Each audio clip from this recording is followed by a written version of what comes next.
Hello. If you've come here looking for Dictation Trail, Tales of Blue Collar Space, you're in the right place. I am finishing my setup. And I am ensuring that I have all of my gear ready. This is, let's call it episode 0. Let's call it the dress rehearsal. It's my first.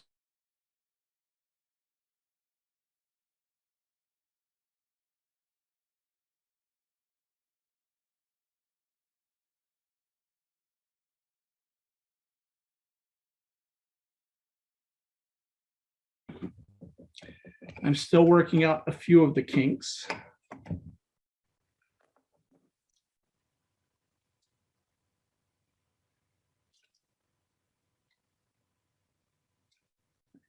Is my earphone, and that is my microphone.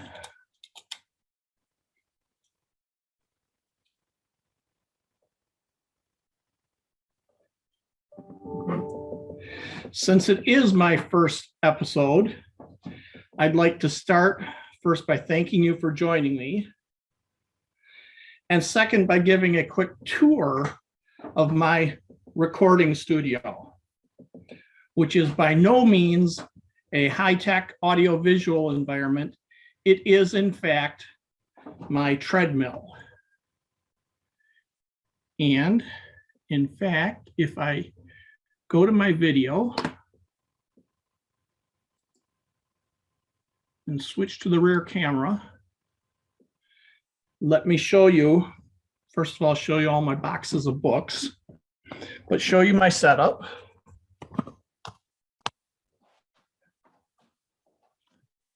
This is my Exerputic Work Fit treadmill.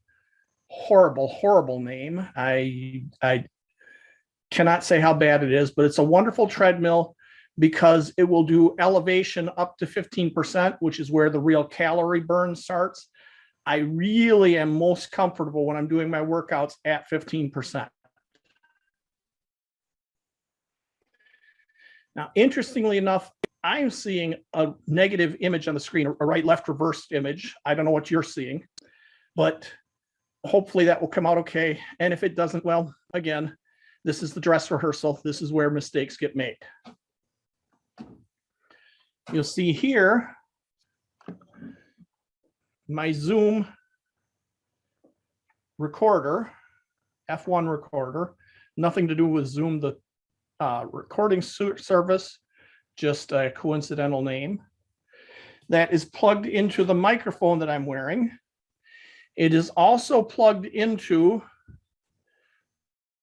speakers, so when I start recording, I will be able to hear myself and know that I have, in fact, got a valid recording going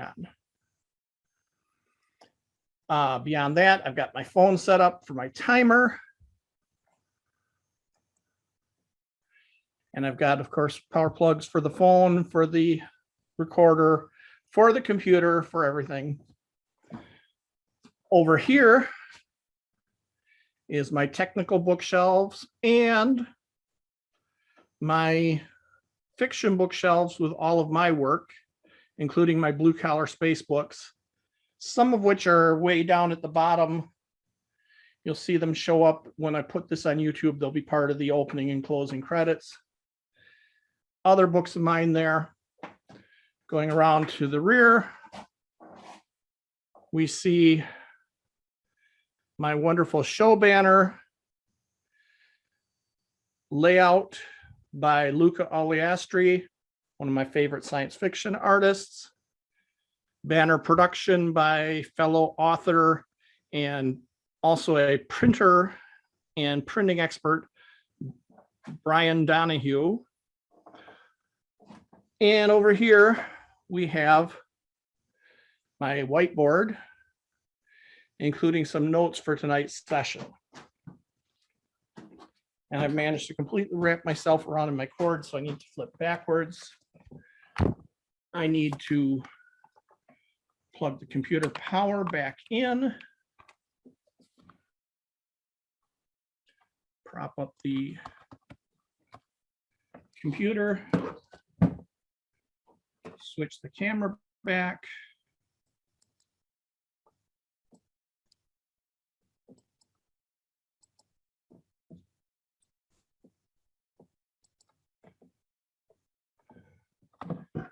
And now we should have setup.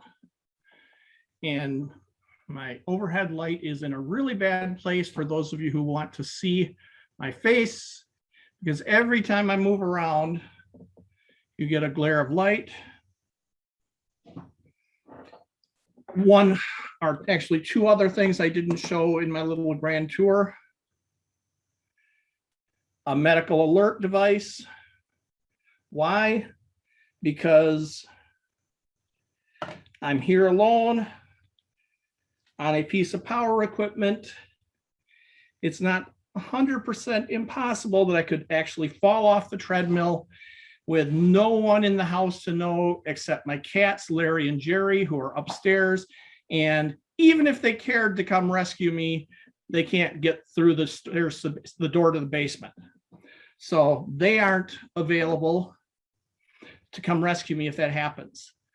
The other part of the safety equipment is my landline phone, separate from my cell phone, because if this device ever detects a fall, and its definition of a fall can be any sharp acceleration,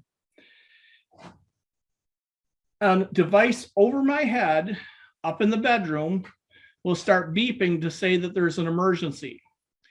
If I'm talking and the treadmill's running, I may not hear that device through at least two walls and a floor. And so I might not know that they're trying to check on my health and safety. If they get no response to that emergency call, then they will call the landline, and that will let me know that, hey, the device has gone off and I need to run upstairs and turn it off. And they are meanwhile checking to make sure I'm safe. Everybody else in the house are safe. The cats are safe. They're doing a fine job checking up on me. But if I don't have the phone here, I might not know that there's anything going on up there until the helpful ambulance service and rescue service show up at the door, let themselves in, and proceed to bill me for an ambulance call for an emergency that doesn't exist. The last piece of my equipment is my Sennheiser cardioid microphone, which is plugged into my recording device, which is plugged into the speakers. And so I turn the speakers on. The purpose, my voice is getting through, and that there's not a problem with the microphone or the connection. So the speakers help me verify that, yes, indeed, I have audio going on. The very last piece of safety equipment is the safety tether on the treadmill. If this pulls off the treadmill, there is at the other end is a little magnetic attached button. And the treadmill immediately goes into reset mode and stops, so that if I have in fact injured myself, the treadmill is not making things any worse. I'm not expecting any problems to occur while you're watching. If they do, you can say, hey, you were here to see it. But I'm not expecting any of them to happen, but be prepared. That's sort of part of the message for tonight's story as well, to be prepared. All right, and finally, I have my water bottle. So if I get thirsty, I can start drinking. I have my fingerless gloves, my grips, which are valuable because I mentioned that I like to travel 15%, which means I could be going uphill for an hour. and uphill at some speed. And so there's a tendency that I actually start to slide backwards on the treadmill, and I might not be able to keep up just with walking. I might need to grip the hand grips properly to make sure that I am using my arm strength as well to keep me up on that virtual hill. My palms are slippery and there's a chance of sliding off. Again, safety first. All right, so that should be everything necessary to get us started. Let me start the recorder. It is now recording. And now let me start the treadmill. I'm going to go for a 60-minute session tonight.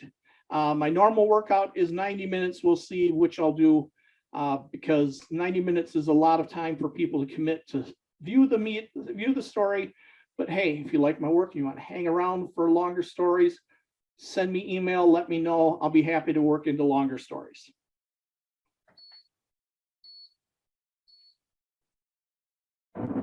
We start walking, increase the up to where I want it. 15% maximum for the treadmill. Increase the speed.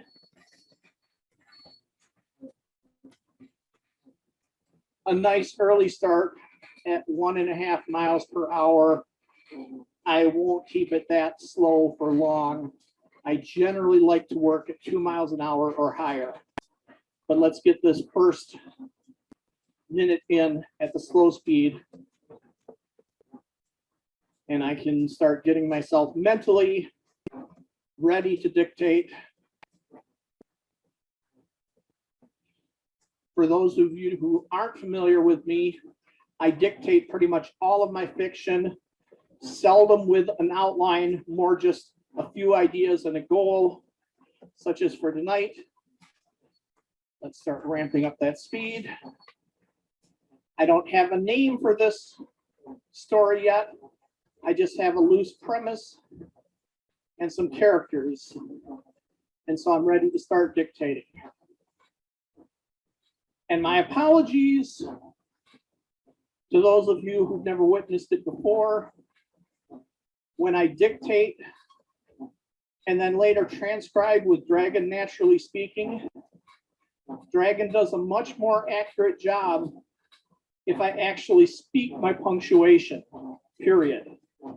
So I will be doing that tonight, comma, and I know it annoys some people, comma, but it ends up with much less work for me when the time for transcription comes along, period. New line. So let's begin, ... New line. New line. Pat Knighton looked out through the viewer in the side of the Mars tent, period.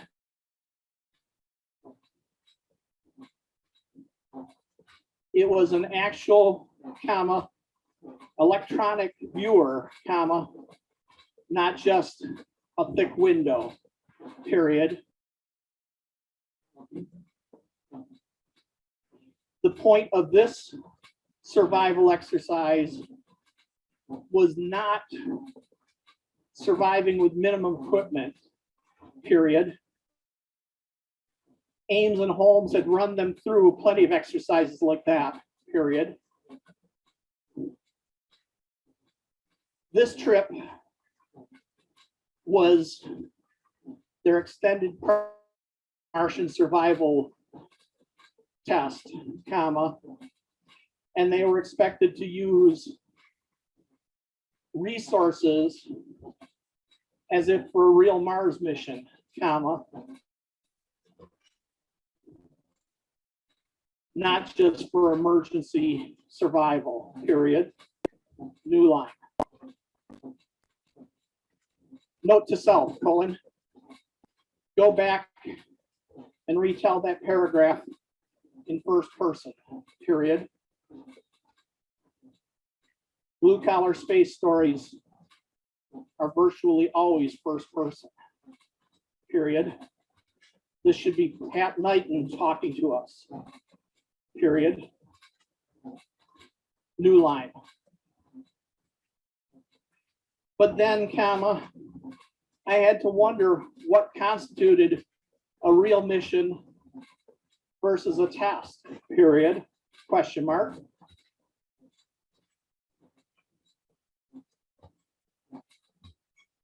We were really on the Martian surface, comma.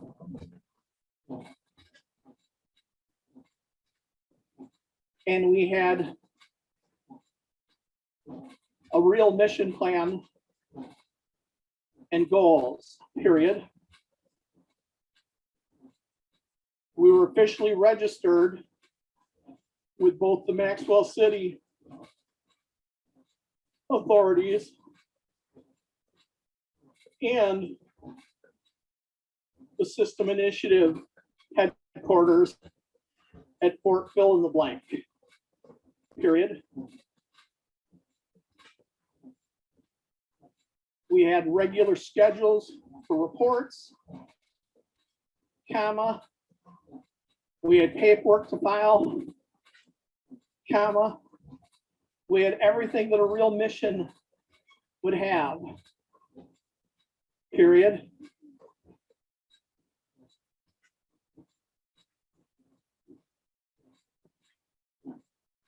The only difference between us and any of a dozen other missions on the Martian surface at any moment was that we had more, colon. We had Nick Ames and Anthony Holmes, comma, two of the founders of Maxwell City, comma, and two experts in Martian survival, period. New line. In other words, comma, we had training wheels, period. It was our job to run the mission, comma, and it was their job to pull us out of the fire if we screwed up, period. New line.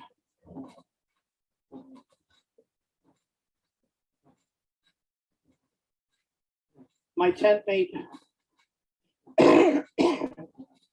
stirred behind me from his pad, period.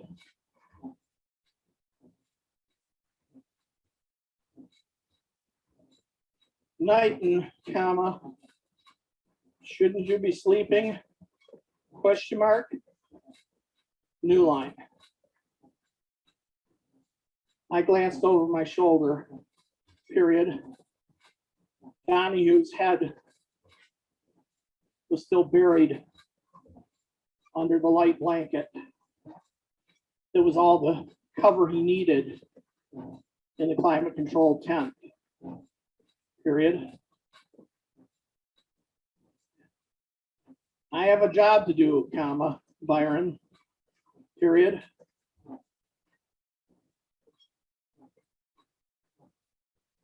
If I want to get paid, I've got to make observations and file stories for intraplanet, period. New line. Donahue's head poked out from under the cover, period. His dark hair was tousled, comma,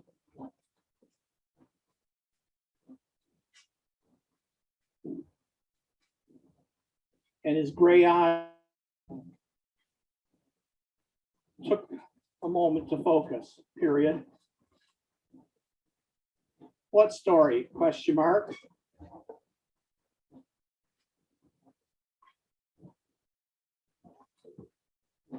It's just a view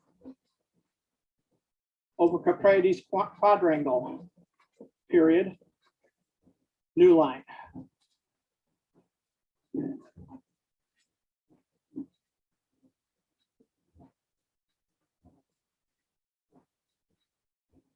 I kept my eyes focused on the view screen, period.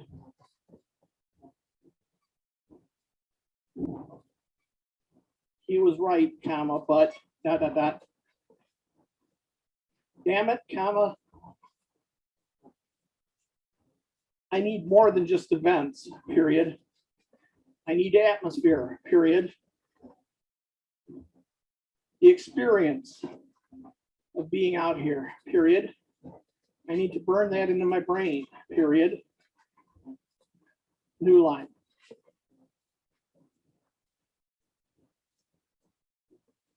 Donahue snorted, period. Why, period. Burn it into your memory chip, period. Screen has a recording function, comma, you know, question mark, new line.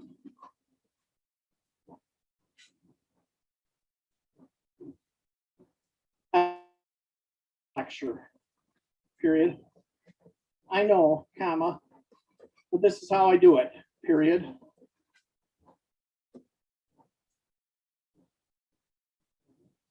It wasn't something I could explain to the public, comma, people like Donahue, period.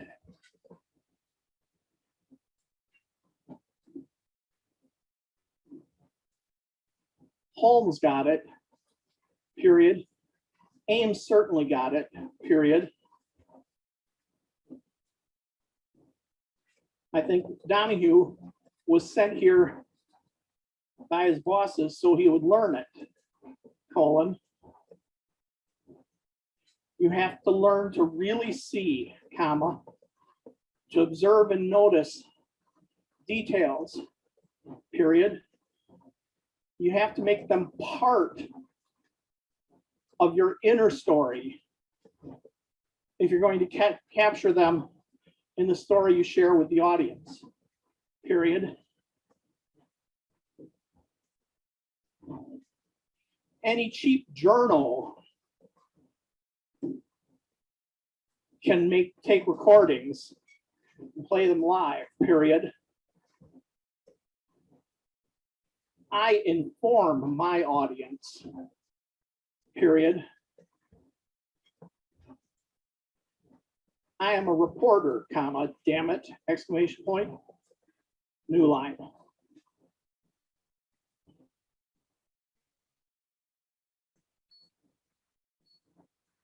Need a little more speed there, dot, dot, dot, new line.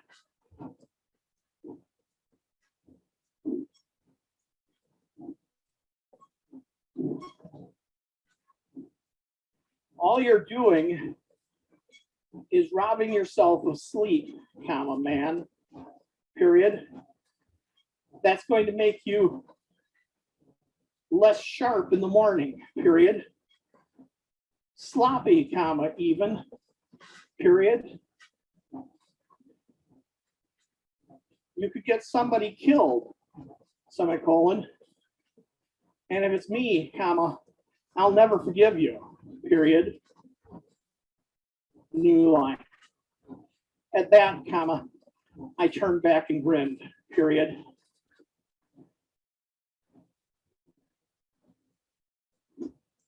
Through most of the weeks of Martian Survival School, comma, Donahue had been very stiff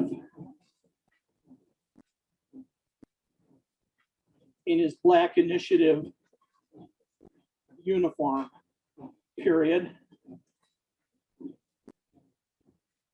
Like he'd had something to prove, period.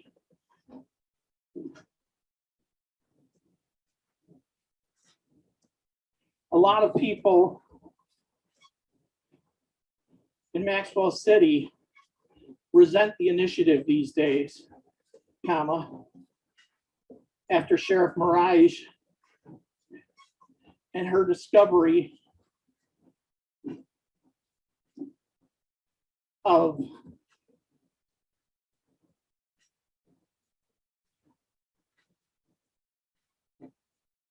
the fill in the blank plot to hide evidence of ancient Martian life, period. Once that news had broken out, comma,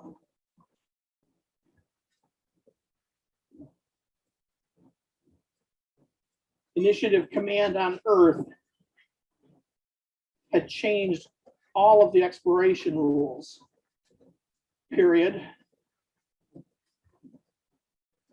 Unilaterally, comma,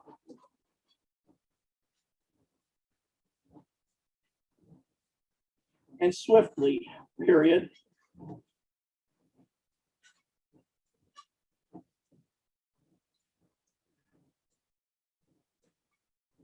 Now, every exterior expedition, comma, whether scientific or exploratory or commercial, comma, had to go through layers of initiative approval, period, and had to include at least one initiative observer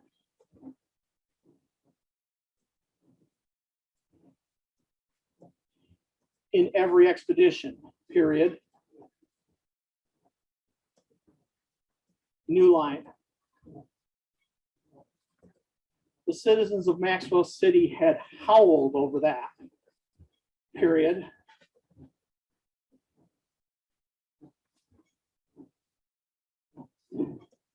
And resentment grew, period. I actually felt bad for many of the local initiative personnel, period.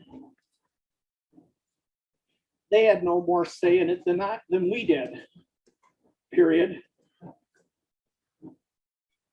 New line. Careful, comma, Knighton, period. You can't do that, period.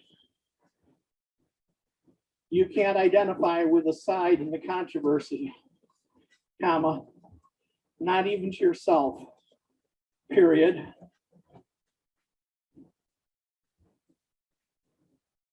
You're a reporter, comma, not a Martian, period, period, period. No matter how much you agree with their cause, period. New line. But I really did make the effort to see both sides, period. Still no one had discovered actual living organisms of non-terrestrial origin anywhere on Mars, semicolon. But after Chief Moraes revealed the hidden libertist data, comma, scientists were learning the ways to find fossil life, period. And it grew more abundant every day, every month, period.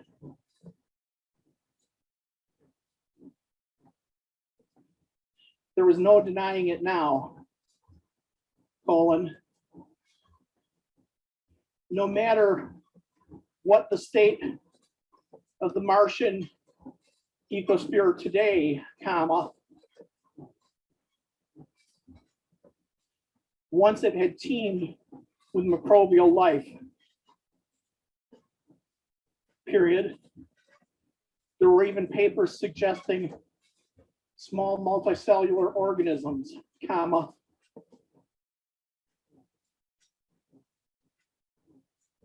diatoms even, comma,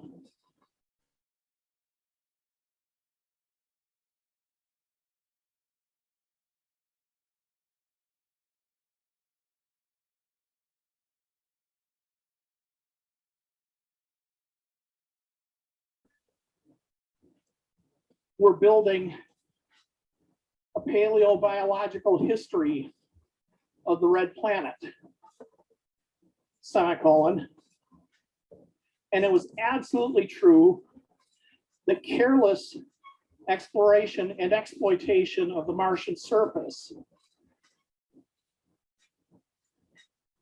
could destroy evidence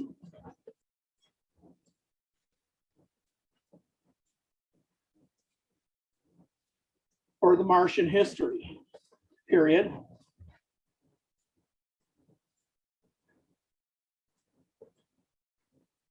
You couldn't deny that, period. New line. At the same time, comma, there was so much pressure to expand the human presence on Mars, comma, pressure currently held at bay by initiative orders, comma, a pressure that was resented more and more over time, period.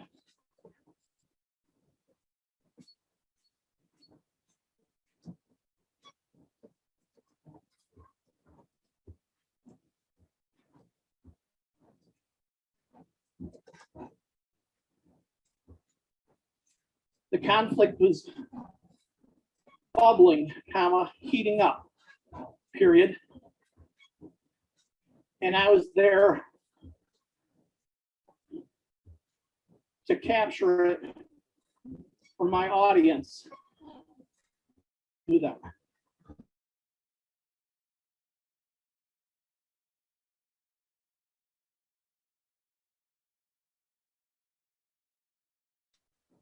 Not bad for a backwoods reporter, period.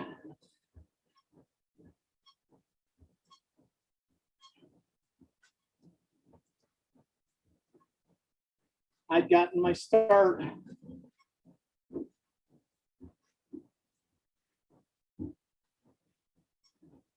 on a local channel for the town I grew up in, period.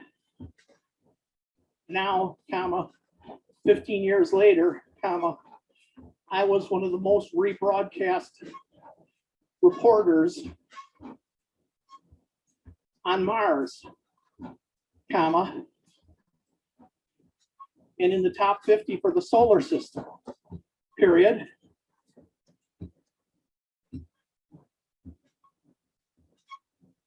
Backwoods boy makes good, exclamation point. New line.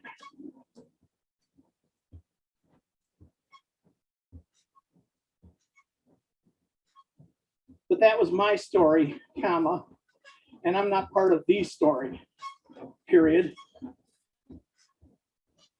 Besides, comma, if I wanted that sort of human interest angle, comma, I just have to look to Nick Ames, period. Anthony Holmes had been born the son of a billionaire and had had first-class education right up to the point that he threw it all away to become one of the first Mars colonists, comma. Nick Ames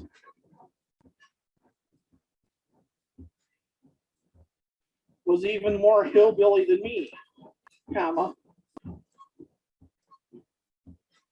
though it only showed in his accent, period.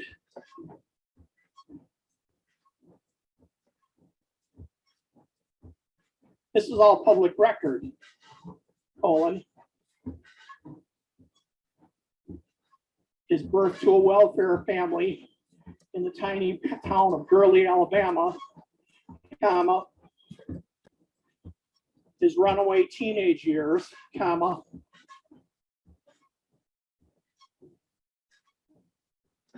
and his fortunate entrance to the astronaut corps with a recommendation from a former neighbor, period.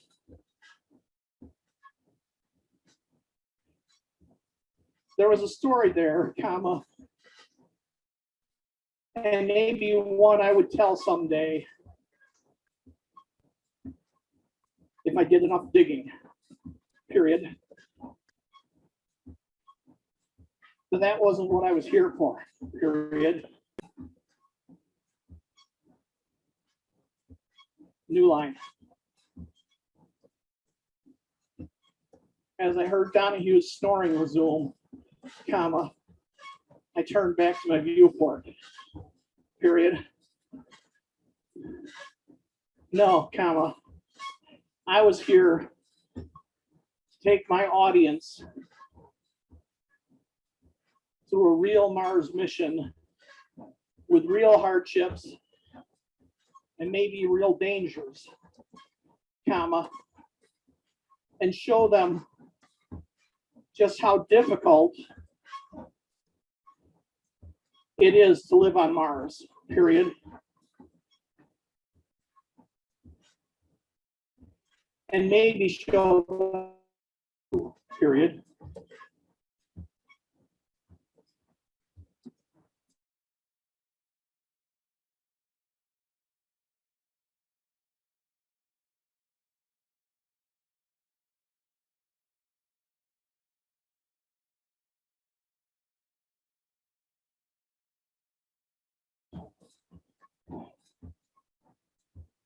But then, comma, I had some advantages as someone born and raised on Earth, Mars, period. The 40% gravity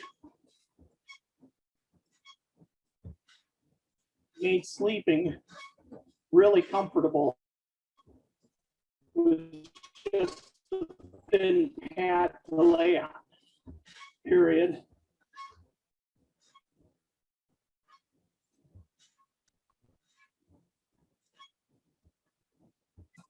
Comma, it was no worse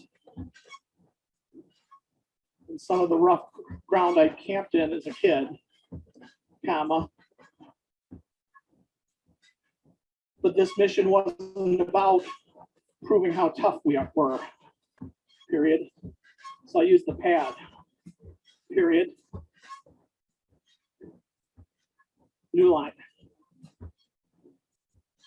And on top of that, comma, the Martian day was over 40 minutes longer than the Earth day, period. I'd grown up with, period.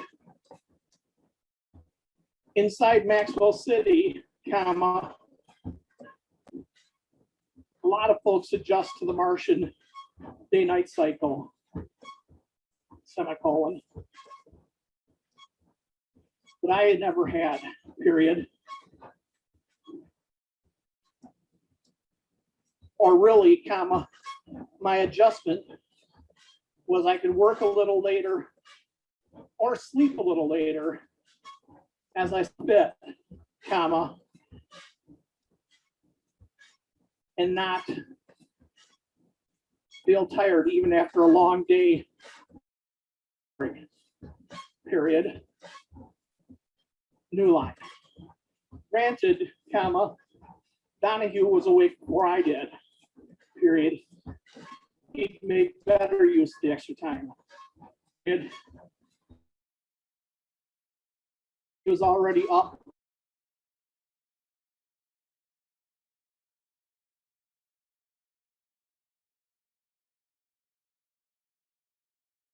To go into his duffel, period.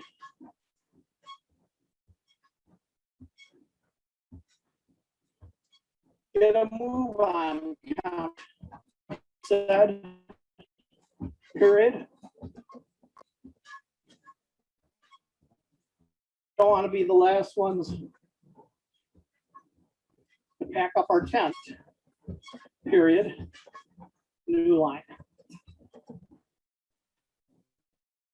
Last, comma, who cares, question mark.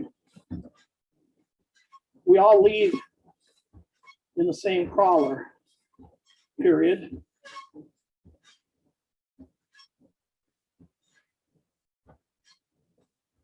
New line.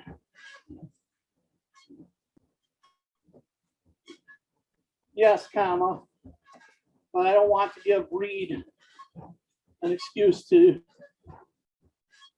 gloat, period.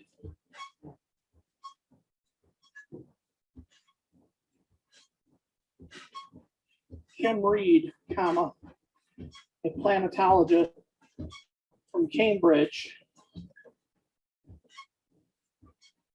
assigned to the Maxwell City extension, comma, behaved like had something to prove, period. First ready, comma, least mistakes, comma, most help for others, If there was an achievement she could claim credit for, comma, she did, period. She had a knack for painting every task in the most favorable light for herself, period. I'm not saying she was a glory hound, comma,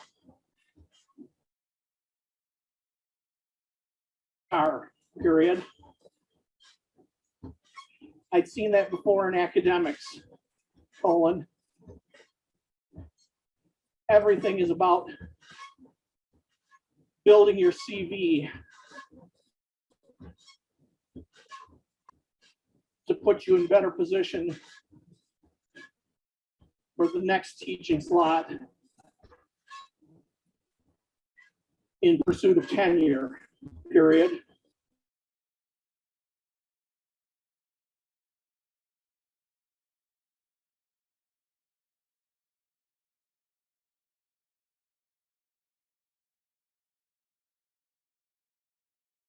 So I rolled off the pad, comma,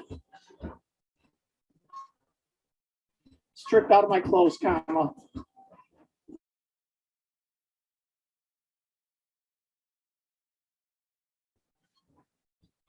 our clothes were light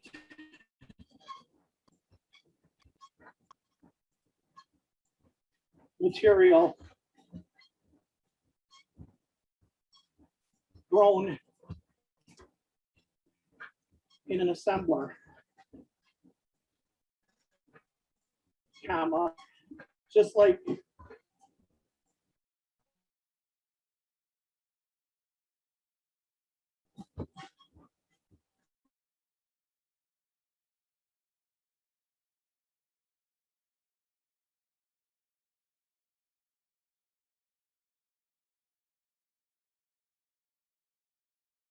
into personalizing and accessorizing.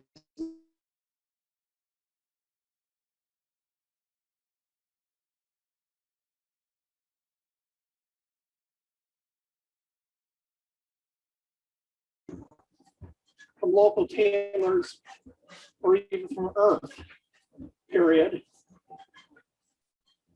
But simple, comma, functional workwear was something that they could produce easily in the assemblers stations, period. New line. Still, comma, having grown up with jeans and work boots and denim shirts, comma,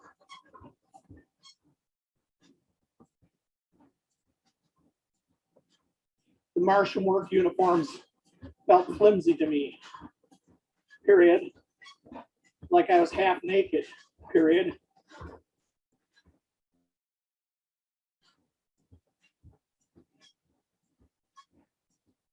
It was comfortable enough in climate control, comma,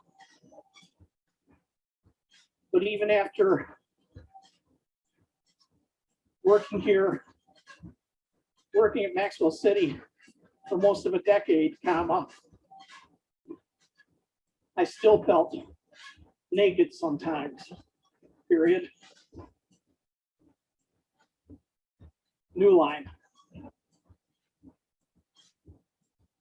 Following Donahue's example, comma, I rolled up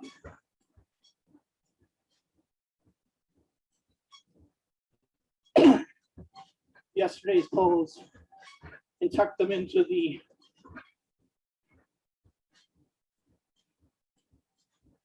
laundry bag within my duffel, period. Then I rolled up my pad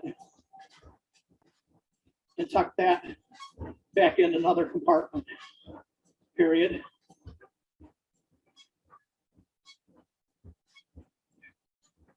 The whole time, comma, Donahue stared at me, comma, impatiently drumming his fingers on his thigh, period. Are you done yet? Question mark. New line. I'm done, period. I checked my comm, period. And we're ahead of schedule, comma, so try to relax, period. New line. I'll relax when we're suited up and outside and collapsing the tent, period.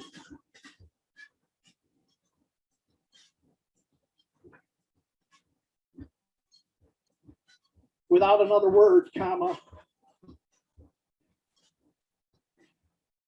he turned to the suit locker behind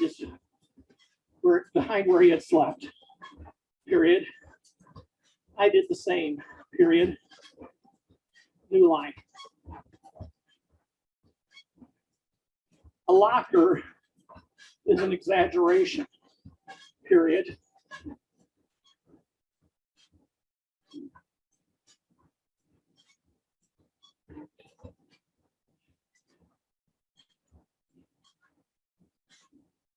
These were hard plastic travel cases, comma, each big enough to hold one carefully stowed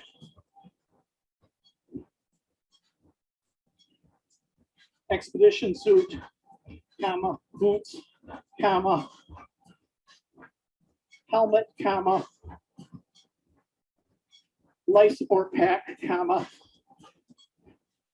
and oxygen bottles, period.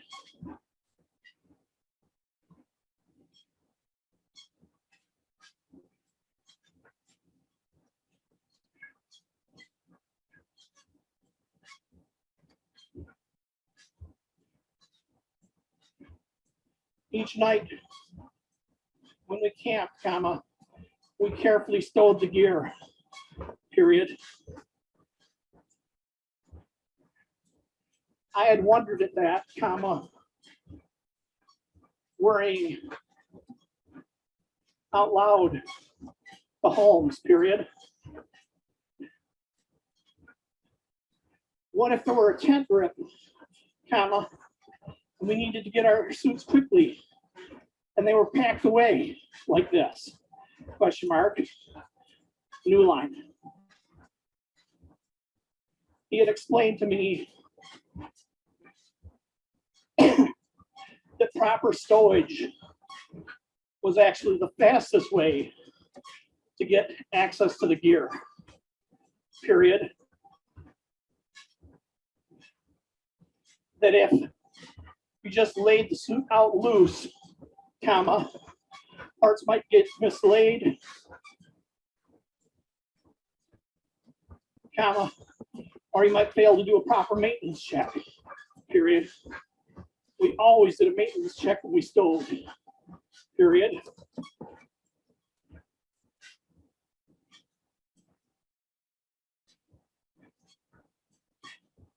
And then, comma,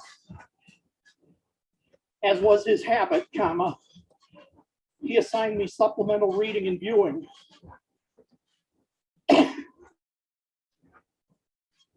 So I could understand past cases failure to stow lethal, period.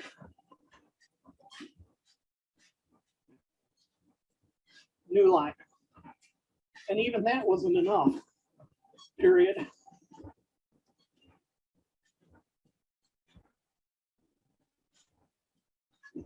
Somehow word of my question had gotten to Ames, comma, and he had assigned us emergency drills.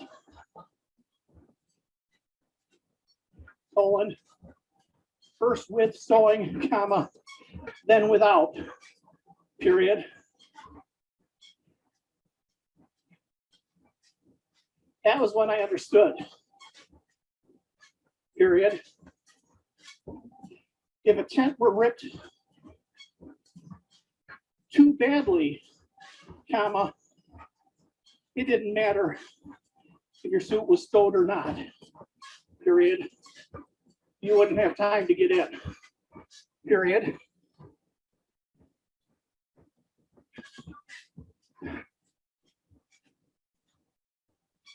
But if your tent suffered a partial collapse, comma,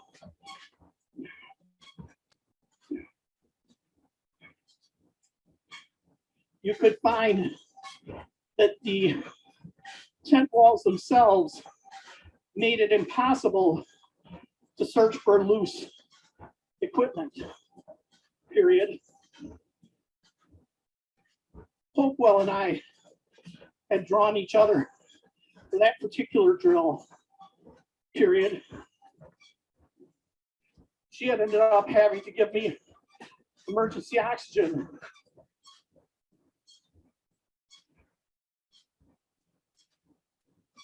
When I ran out of time and out of air before I could suit up, period. New line.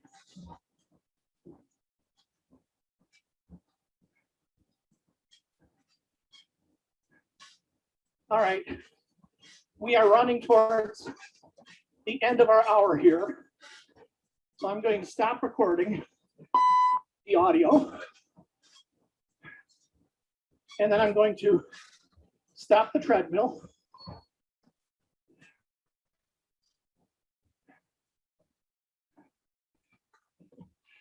$391 calories, 1.61 miles walked in about 47 minutes at a speed ranging from 1.5 to 3 miles per hour. I can do better, but I'm a little out of shape. I will get better as this continues on.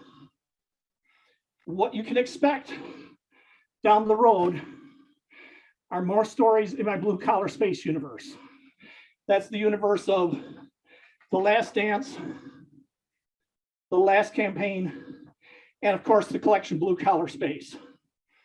And you don't know how hard it is now to not insert punctuation, ... Because once I build the habit, comma, it tends to stay, comma, especially when I'm talking to a device like the Zoom call, ... So I have to learn to train myself. When the red button on the recorder is on, then I have to speak the punctuation. When the red button is off, I'm only talking to people, not to a machine, period. Oops, got away from me. So that's my dress rehearsal for Dictation Trail. I've been calling this Dictation Trail since the spring, when I discovered that as productive as I am when I'm driving, because I dictate when I drive, I am significantly more productive when I dictate while walking, which makes sense. When I'm walking, I don't have to watch for brake lights. I don't have to watch for turns. I don't have to listen to my GPS to tell me where to go next. I don't have to watch out for deer leaping out in front of me. all I have to do is walk and talk and think, because I have no idea what the story is going to be until I start telling it. Showing you again, let me flip my video around.